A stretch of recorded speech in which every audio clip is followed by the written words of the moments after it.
Our topic for today is the Gibeonite Deception, how to overcome fear from a biblical perspective. Join me as I dive into the challenge of overcoming fear using a biblical worldview. Can I really face my fears head-on with faith as my guide? The account of the Gibeonite Deception in Joshua 9 represents a compelling narrative of fear, manipulation, and the consequences of relying on human judgment rather than divine direction. At its core, the story not only exposes deceptive power of fear, but also reveals how to overcome fear through biblical worldview rooted in trust, obedience, and discernment. The contents of the Gibeonites as Joshua led the Israelites into the promised land. Word of their military victory spread rapidly. The Canaanite king formed alliance in anticipation of battle, but the Gibeonites, a neighboring people, choose a different strategy: deception.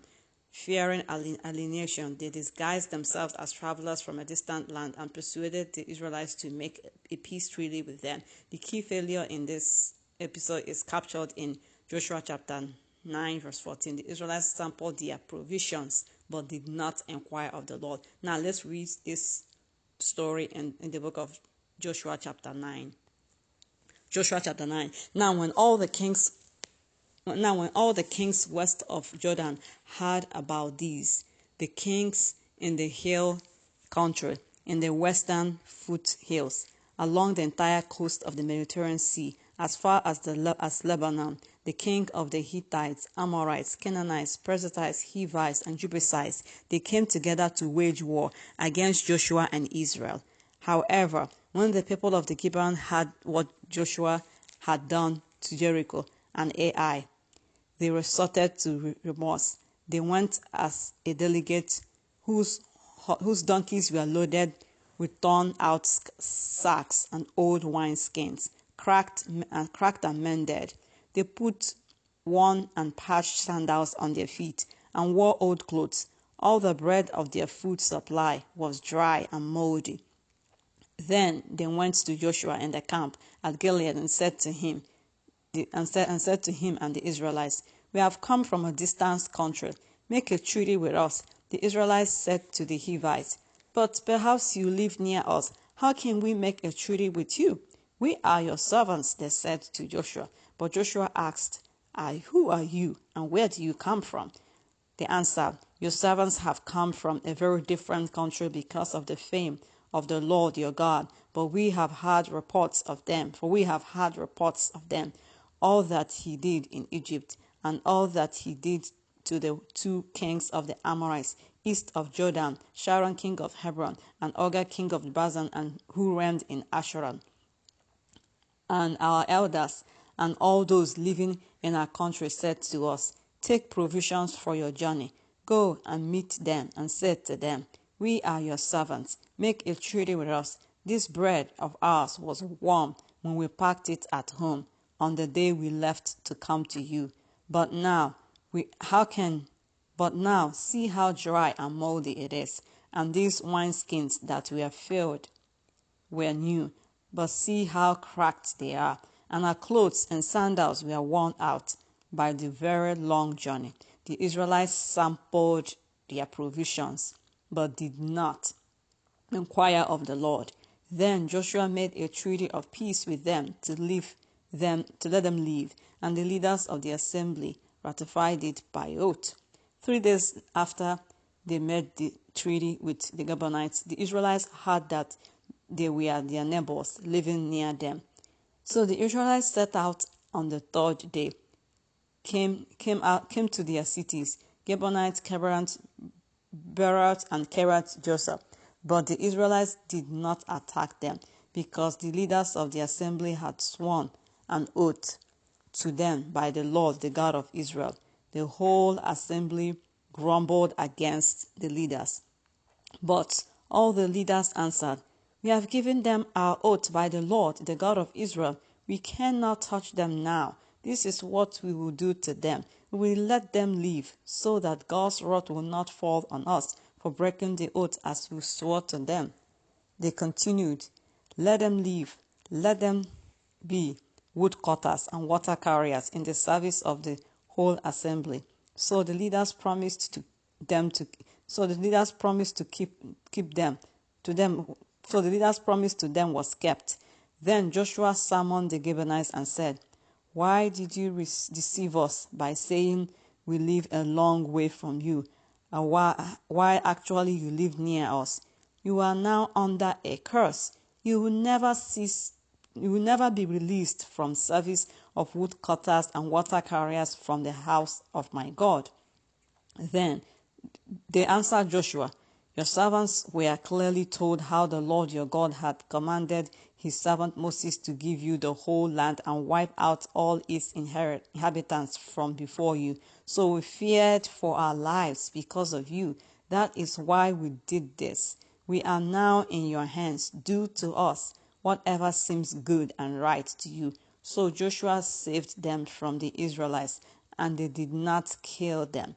That day he made the Gibeonites woodcutters and water carriers for the assembly to provide for the needs of the altar of the Lord at the place the Lord will choose. And that is what they are to this day. Amen. And so let's continue our conversation. Fear motivated the Gibeonites to act deceptively, and fear contributed to Israel's failure to seek God's guidance. This account is rich with lessons on the destructive and deteriorating nature of fear and how to respond to it biblically. Fear's deception power. Fear often drives people to make hasty decisions, distort reality, and manipulate others for self-preservation. In the case of the Gibeonites, their fear of death led them to act dishonestly. Israel, on the other hand, was deceived because they relied on what they could see and reason through rather than seeking divine insight. The biblical worldview teaches us that fear, when left unchecked, leads to sin and confusion. 2 Timothy chapter 1 verse 7 declares, "For God has not given us the spirit of fear, but of power, love, and of sound mind." Fear that comes from the flesh, but power, love, and of sound mind. Romans chapter 1 verse 17 says, "Fear that comes from the flesh or the enemy is not from God, and believers are called to live by faith and not fear." Overcoming fear, a biblical approach. Number one, we seek God first in every decision. The Israelites' mistake was not the treaty itself, but the fact that they didn't seek God's counsel. When we respond to fear with prayer and submission to God's will, we will invite his wisdom into our situation. James chapter 1 verse 5. Fear is otherwise a signpost pointing us to our needs for divine guidance. Number two, trust in God. We trust in God's sovereignty. A biblical worldview affirms that God is in control, even in uncertain or threatening circumstances. Trusting his sovereignty enables believers to face fear without resorting to panic or deception. Psalm 56 verse 3 offers a model of response. "When I am afraid, I put my trust in you." Number 3, walk in truth and integrity. The Gibeonites overcame their fear with lies, but God calls his people to overcome fear with truth. Ephesians 6:14 exhorts believers to stand firm with the belt of truth buckled around their waist, living and leading with integrity even in the face of fear. God honors and provides spiritual protection. Number 4, learn from mistakes with grace.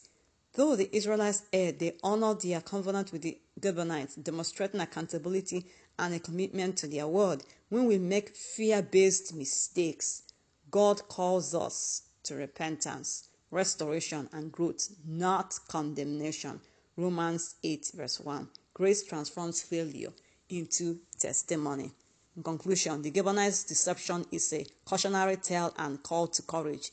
From a biblical worldview, overcoming fear is not about eliminating all threats, but about anchoring ourselves in God's truth, wisdom, and sovereignty. When fear tempts us to compromise, we must choose faith. When fear clouds our judgment, we must inquire of the Lord. In doing so, we align our lives not with the patterns of this world, but with the purpose of God.